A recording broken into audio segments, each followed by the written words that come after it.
I like to challenge myself. Everything's always been a challenge. People didn't think I'd be a good wrestler. So I trained every day, 3 times a day for 3 months straight. That's a real story. I literally killed myself every single day. The criteria for all this is really just how hard are you willing to do? How far are you willing to go?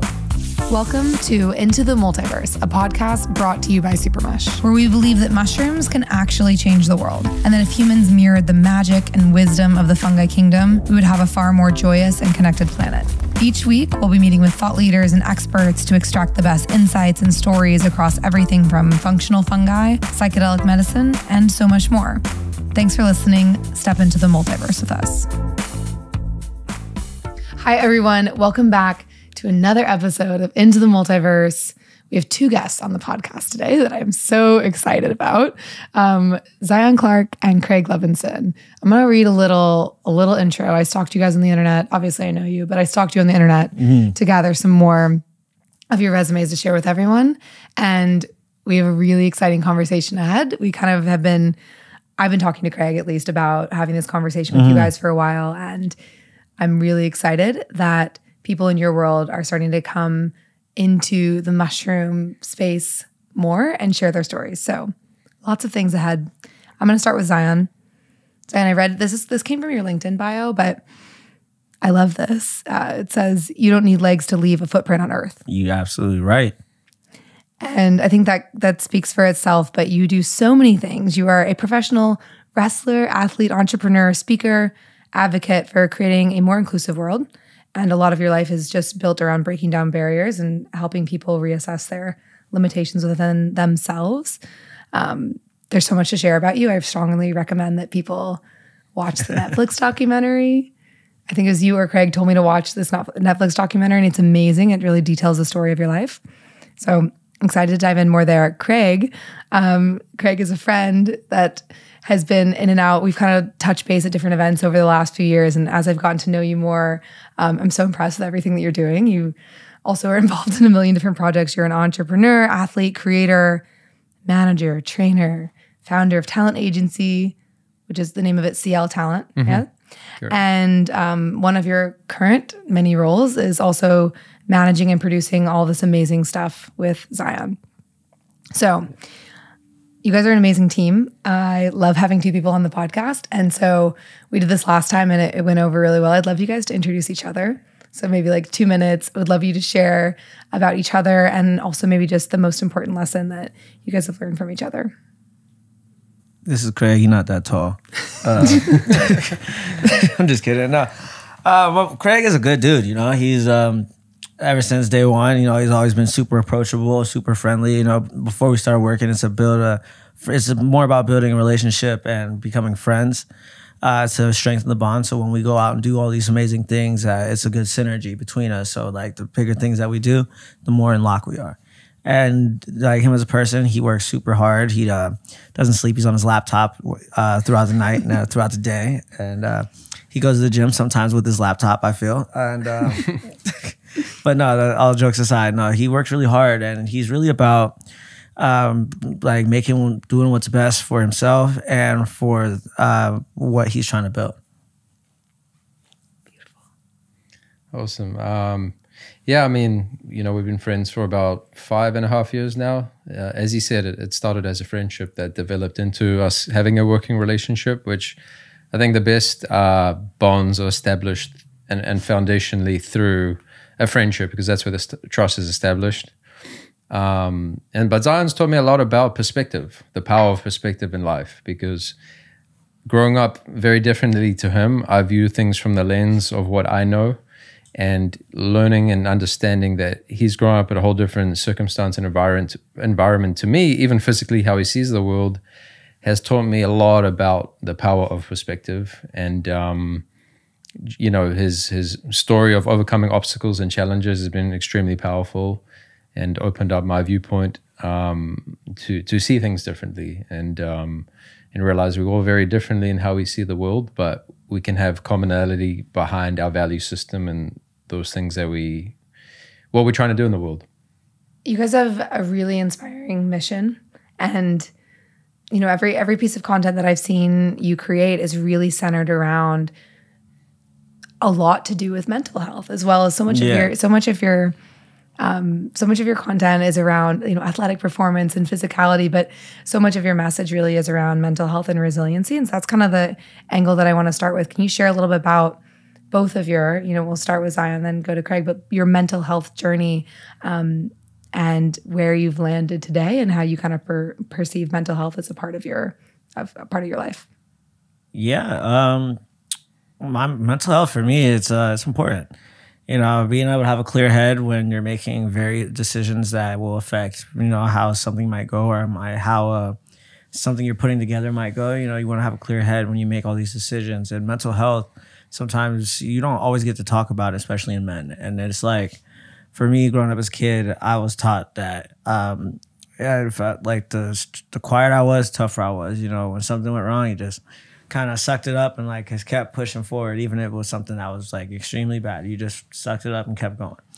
And, there was no time to feel sad or time to feel hurt. You know what I mean?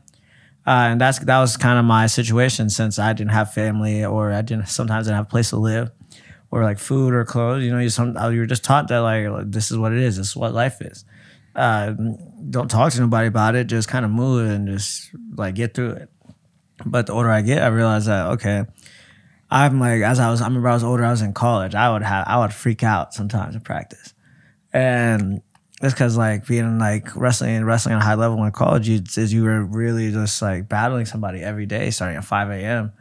And then you do it again at 7 p.m. And, I was freaking out mid practice, and I actually got in a couple fist fights with my teammates, given that we were butting heads a lot, and I had the starting position with over some of the other guys. It was just kind of a kind of bull on bull situation. But as you go through that, you gotta learn how to stay calm in those situations, even if somebody's poking you. You know what I mean?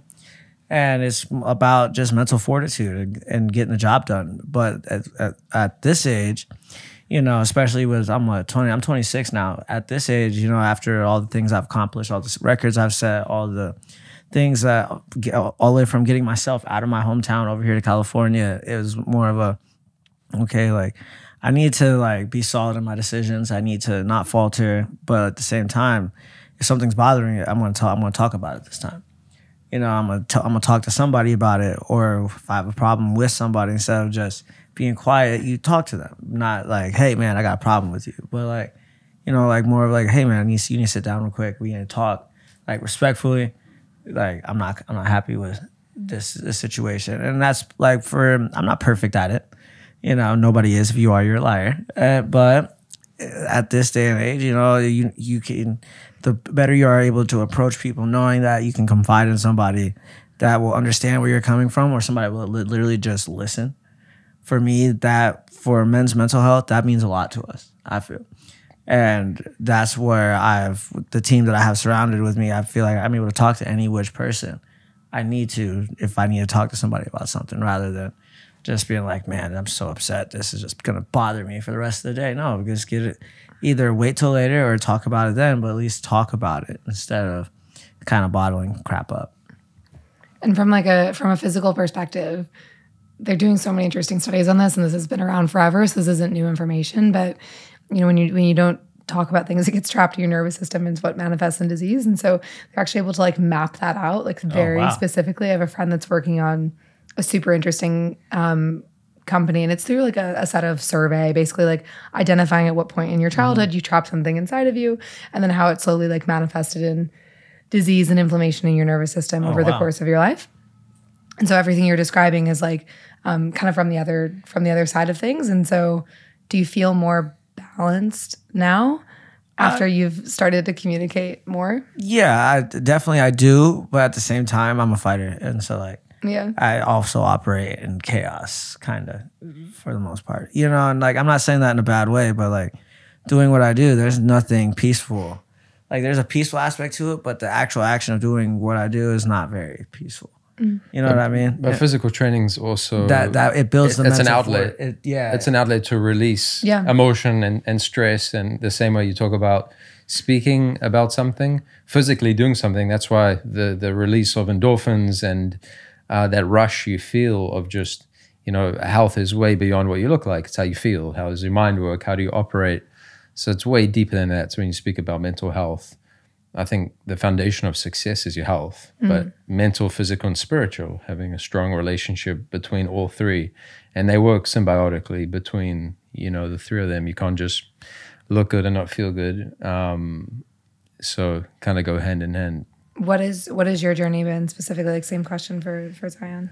I mean, to his point, I think in society, speaking emotionally and sharing how you feel about things as a male is looked at or, historically deemed like not okay. It's like you're a man and you suck it up, and you look at men go to war and do these things that they almost aren't allowed to open about things. And the more we speak upon those things, the more it's okay and the more it's destigmatized.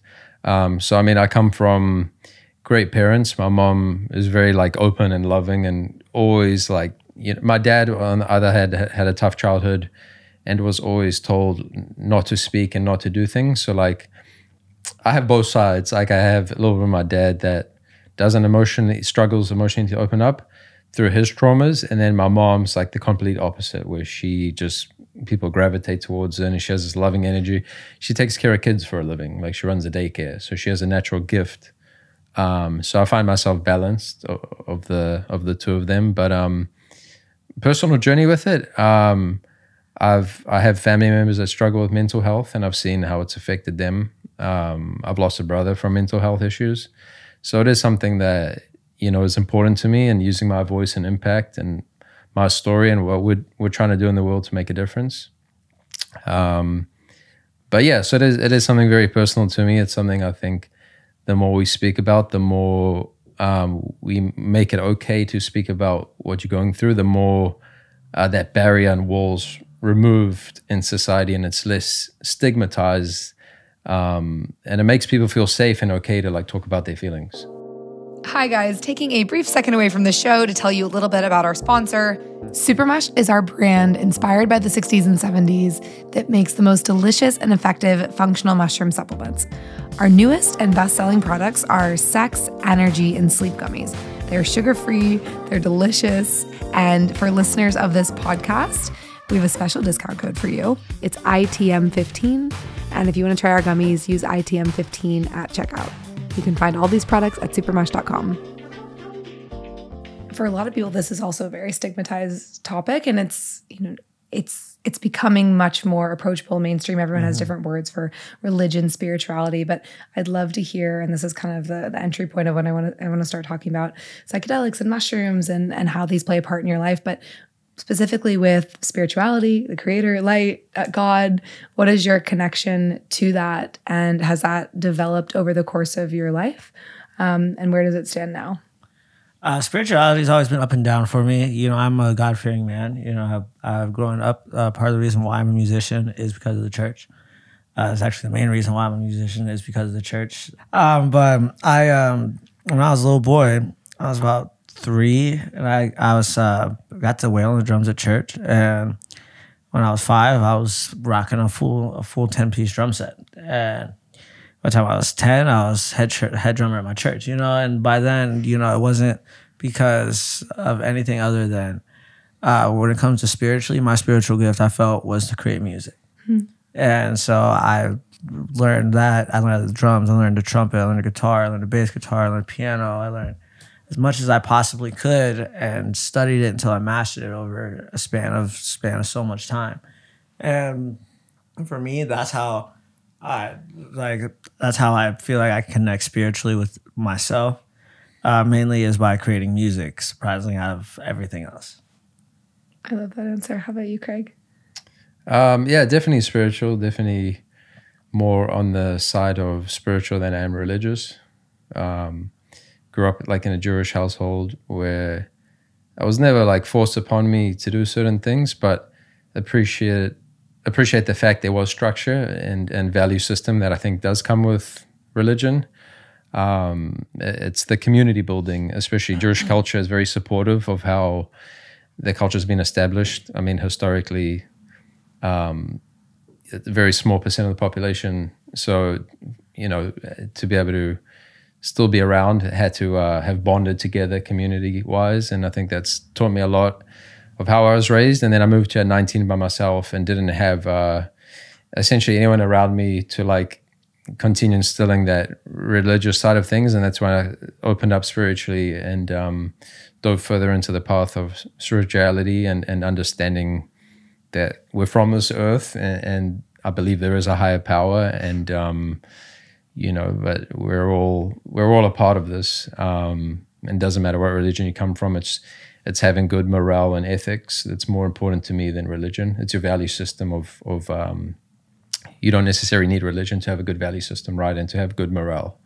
I think that's foundationally what I look for in a human at a core, having good spirit.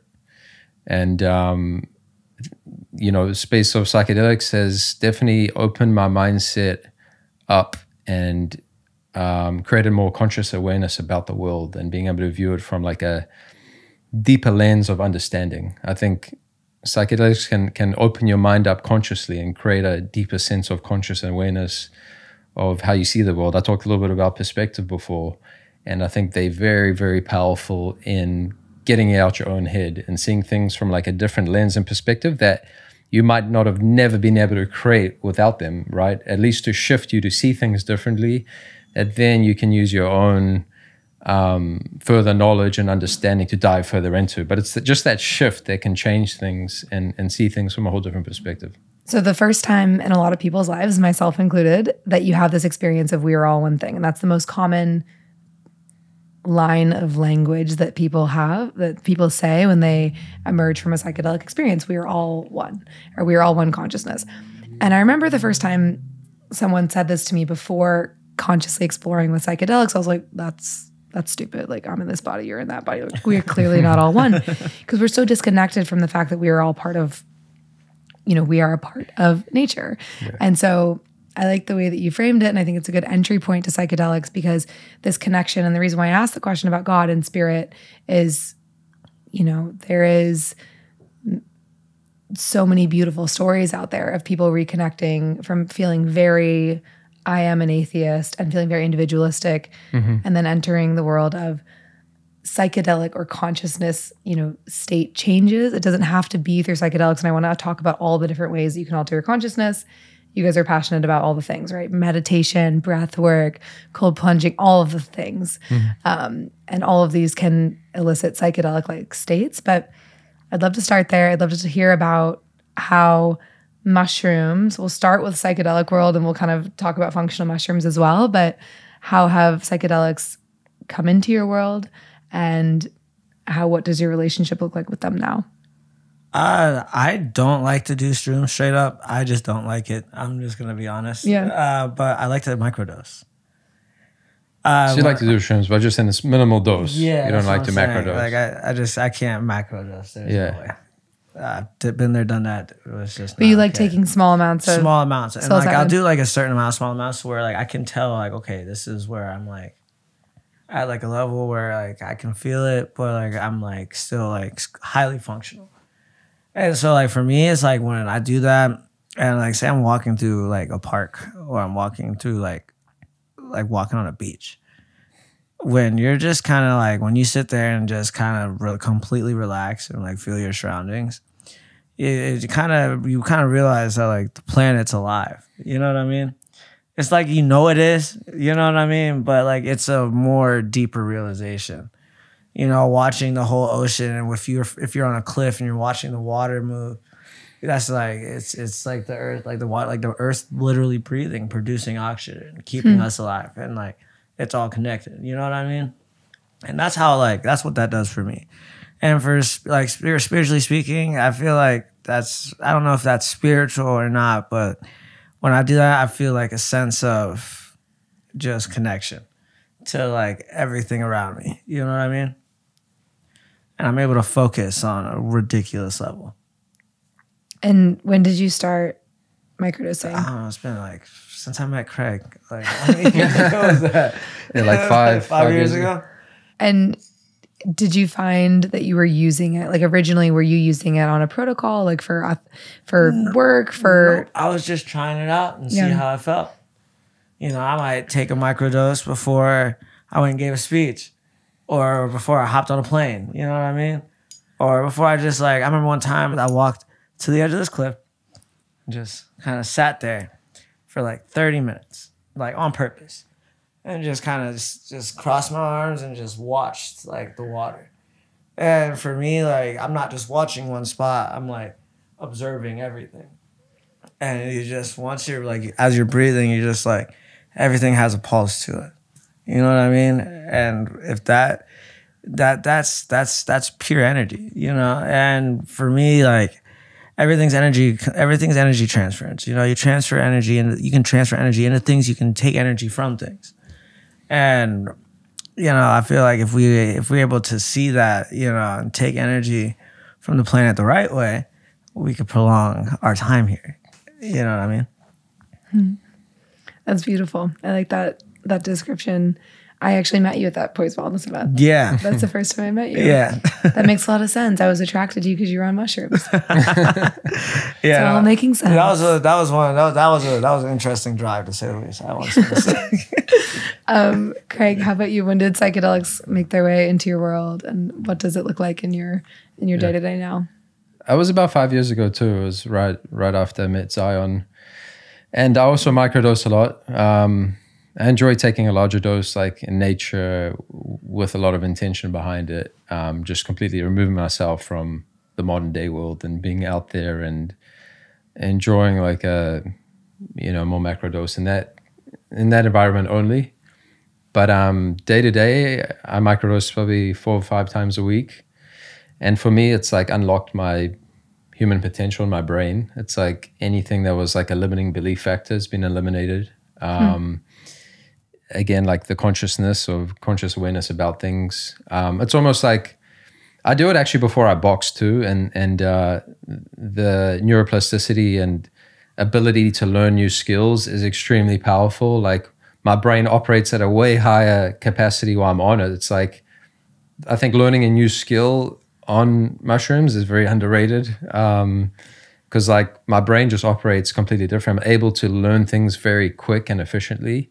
Like I've seen what it's done for me in sports, and I mentioned, you know, I've been boxing a few years now, and I'm able to just learn things way quicker. And I mean, even I have to be high functioning for what I do for work, and just taking on a lot of what most people might see as like stress. It's like positive stress in my world because I enjoy what I do. So it's like I take on a lot, but I love it. And I've seen just how powerful mushrooms in the world of like psilocybin is. I think it's something everybody should at least experience once. Not saying it's for everybody, but it's something before you knock it or before you... And there's almost like a fear around it for certain people. Like, oh, I don't know how that's going to make me feel. Like, I don't want to trip out. And that's why I think microdosing is so great, because you are still in control in a sense. You're letting go, but you're still highly functioning in your daily life. You're still able to, it actually enhances function, performance in my eyes. And then I've also worked in the functional mushroom space, which obviously I know you work heavily in. And like, historically speaking, we've used mushrooms like how many thousands and thousands of years ago in Eastern medicine and Chinese medicine and around the world, but it's only more recent come to Western medicine and being researched and looking at like and then also being marketed in a way. So it's like everything from this earth has an intention, I believe. Everything is put on this planet for a reason, right? We're from it as well.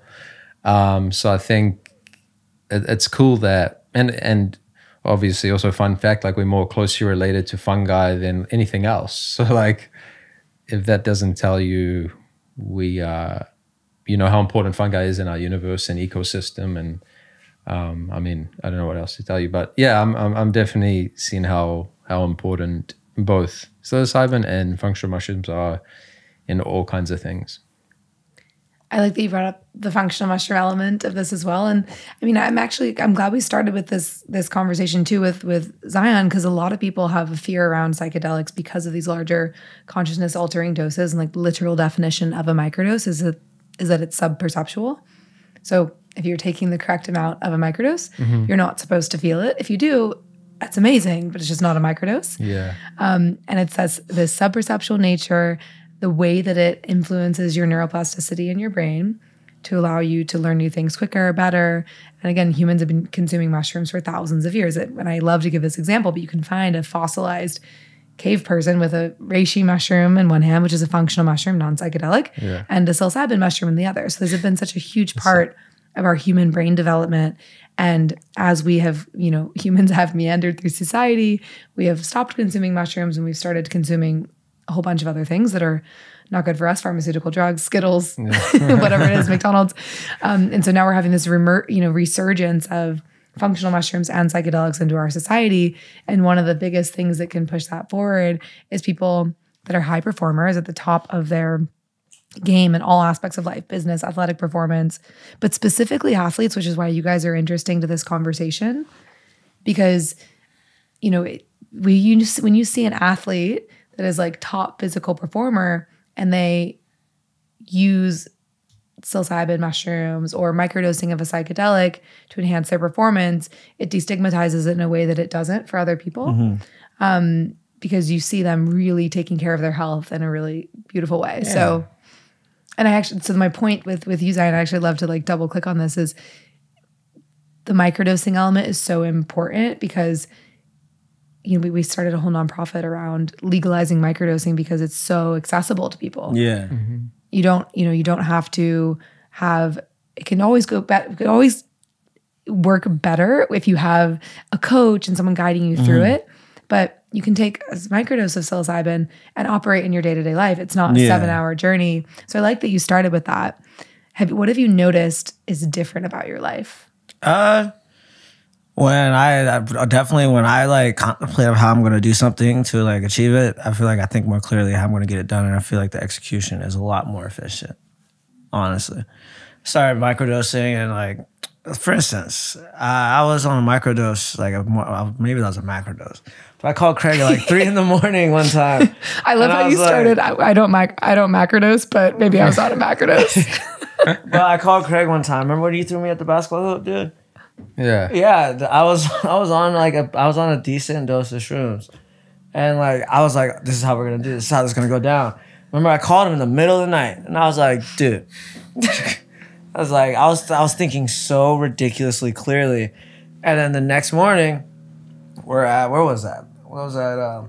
The gym? Yeah, what gym was that? Like LA Fitness. And we're like LA Fitness, and I'm in a white beater and some pajama shorts, and they're throwing me at this basketball. Like an alley-oop, like he alley-ooped down the basketball. They're throwing me at the hoop and then throwing a ball, and I'm trying to dunk it.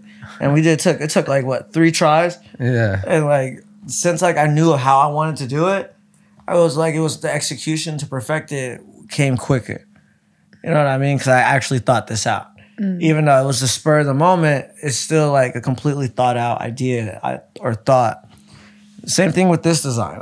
Like when you look at like from my brand logo with the lightning bolt Z, like I thought of that. And remember we were in the back of the car when I met you, LA, and I drove the Z on a little piece of paper. I drew it on a piece of paper, and I'm not sure if I was on a microdose at that time, but either way, I think I'd been doing it already. Like the more I did it, and even if I wasn't on it, just my ideas are popping off more clear. And like for me, a lot of the stuff that I built before Craig came from just a level of, I think I'm gonna do this, and then I just went and just hit as hard as I could. And for just any type of idea, or sometimes when I sit down, I'm like writing up ideas, or I'm thinking about, okay, I'm kind of bored. What should I do? Like, what's a crazy thing that seems seemingly impossible, but isn't really. You know what I mean? And so it's just, I feel like I come up with clear ideas and more ways to think, and I think clear. For me, I'm not a big talker, but like my brain works way faster, and also I have really bad ADD, RAD, and ADHD. So like my brain's all like a jumbled mess sometimes. When I'm on that, it's like I'm able to just take a step back, and then that's when the real magic happens. Because then I'm in a mellowed out headspace to where if I need to get something done, if I'm freaking out, I'm just kind of just like, all right, you need to relax, dude. What I like about what you're describing is the execution element, because a lot of what blocks people from executing on things, myself included, is actually like overload of a bunch of other thoughts. And so I like to describe microdosing. It's more about what you don't feel rather than what you do. You don't feel, nervous as much, depressed, depression, anxiety, those feelings are a little bit lifted. And so you're able to sorry, not to cut you off. The limiting belief factor. Yeah. That's why I talked about that, because it eliminates that limiting belief factor that you create for yourself, right? Yeah, and like don't be like there are times like after we've talked and I've been on that, I'm just like, Craig, what if we do this? Craig, what about this? We should definitely do this or this or this or this. And then we look and we go back to it and we're like, okay, well, this is what I got. Because he's good at pulling those things together.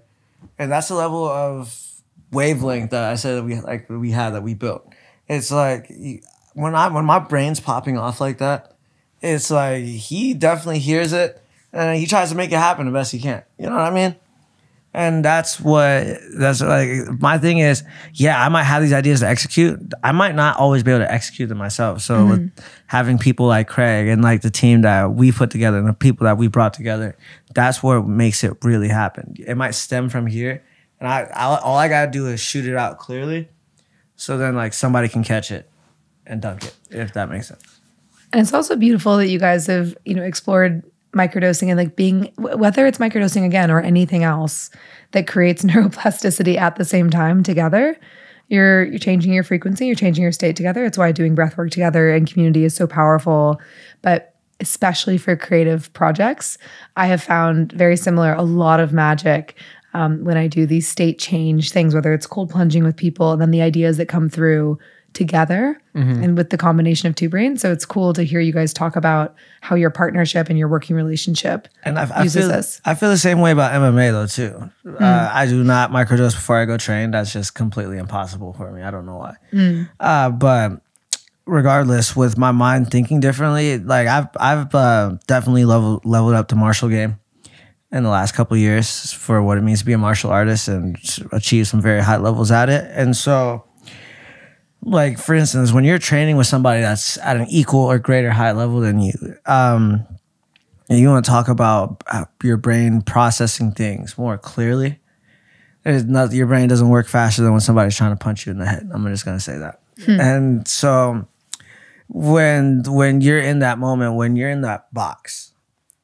and you're moving, especially when you're training, that's the time where you have to think fast, but you're able to process things. And if you have trained yourself to react and stay calm in high stress, or even meditate and be able to stay calm in high moments of stress, for me, I'm able to hit that meditative state in the heat of the moment.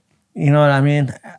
For instance, like in the middle of a fight, some cats after the second round, they're like, damn, I'm tired. But me, if you watch a lot of my stuff, I'm walking around. I'm just waiting. You know what I mean?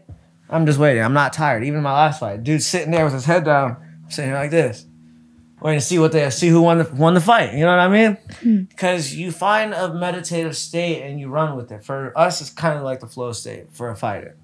And everybody can hit the flow state, but like in MMA, hitting the flow state, that's when you become extremely dangerous.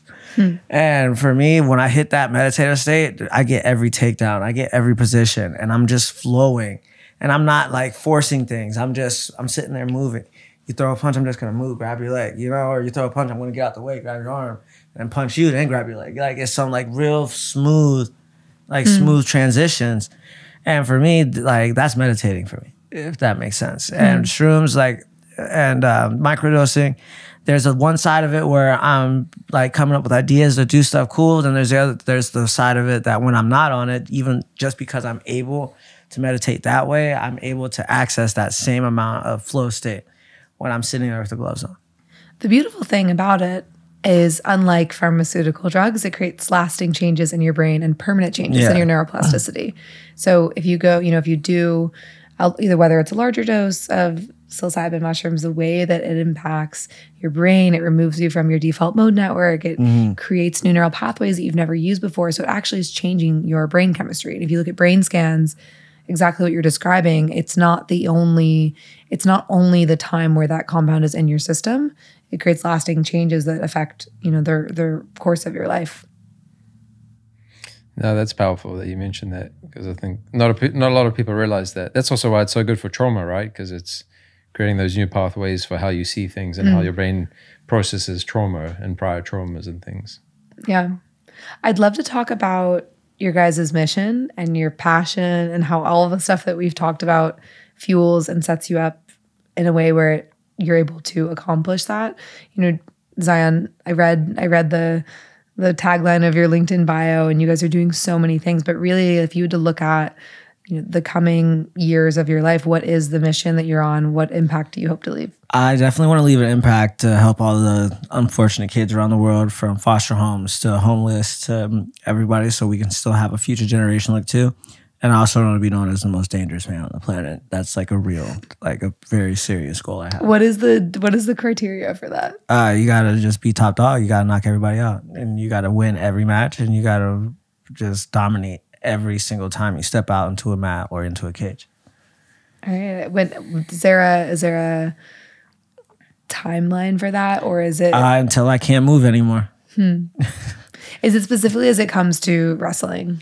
MMA in general. Since wrestling, I've been able to adopt multiple forms of martial arts that I've incorporated into my styles, from Muay Thai to boxing to karate to jiu-jitsu and wrestling. And is there a connection, like, you know, because that feels very feasible. Everything you've been able to do is remarkable. Is that to show people what's possible? No, it's just to see if I can do it. Honestly, I'm gonna just keep it 100. I don't care to be like, hey, if you don't think this is possible, I'm gonna be the one to show you. But I'm gonna do it regardless, because I want to prove it to myself that it's possible, and then you can watch and you can be inspired yourself. Because for me, you know, this is my life. You know, my thing is, I like to challenge myself. Everything's always been a challenge. People didn't think I'd be a good wrestler, so I trained every day, 3 times a day for 3 months straight. You know, that's a real story. You know, I literally killed myself every single day, multiple times a day. I'd come home and fall asleep on the floor after I walk through the side door and just pass out. Wake up in the middle of the night, then take a shower.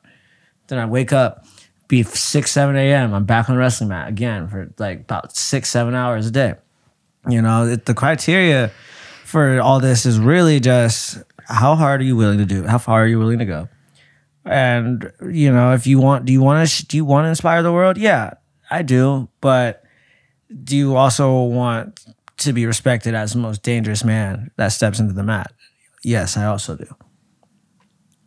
You have a lot ahead of you, and you're already. It's really amazing to watch this documentary, and I recommend everyone go and watch, because we didn't dive into it. And I'm sure you've told this story millions of times, but you have a really remarkable story that does, just by the nature of you proving it to yourself, inspire other people. So It's beautiful to watch. Craig, how about you? With what we're doing collectively, for sure, it's impact driven from the lens of what I'm trying to do collectively with Zion, because I think his message is very universal. The whole mentality of no excuses and defying odds, no matter what you've overcome and gone through. And your story doesn't have to define your story. So it's like taking this, you know, what he's overcome and what we're doing collectively to impact humanity in a way that shifts how they see the world and shifts how their perspective on reality, and realize, you know, you might not have it so hard, or you can see things from someone else's perspective. This ties back to like what I first said, is the power of perspective. And it's like, I think that's very powerful, because just through one instance of coming across what we're doing can shift you.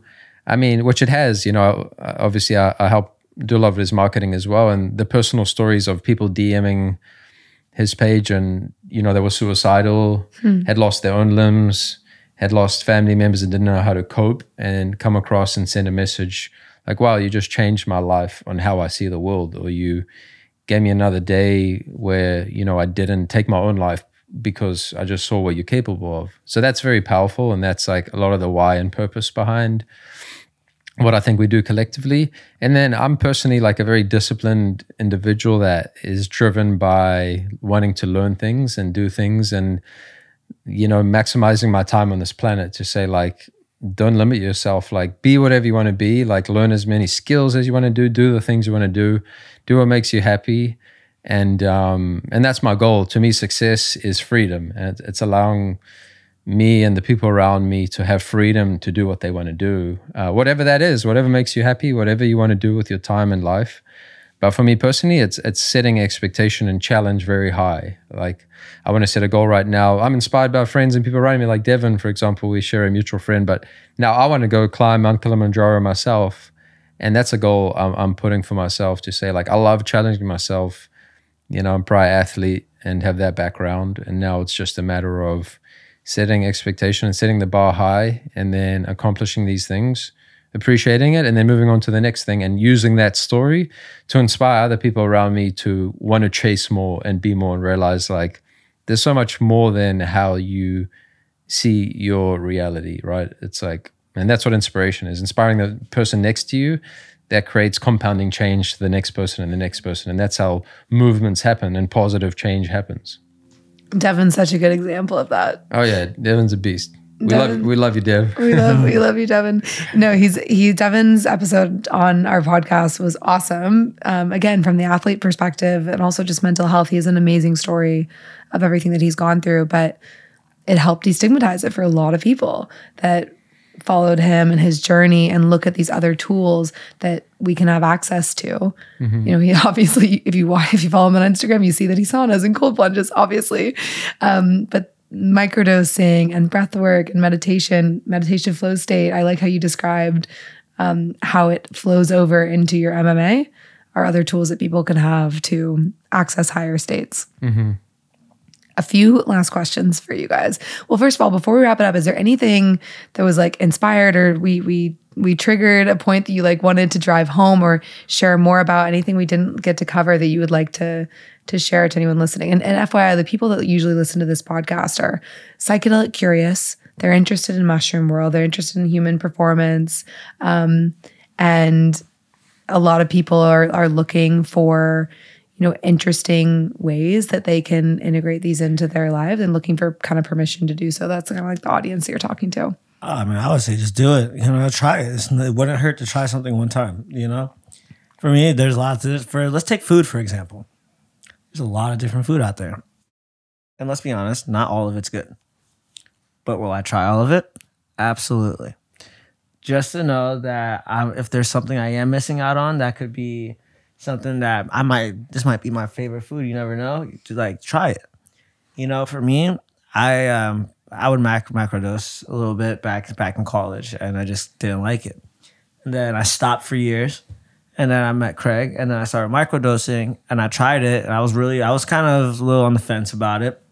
But once I did, it was more of like, okay, if this is how this feels, and I can stay very coherent and alert.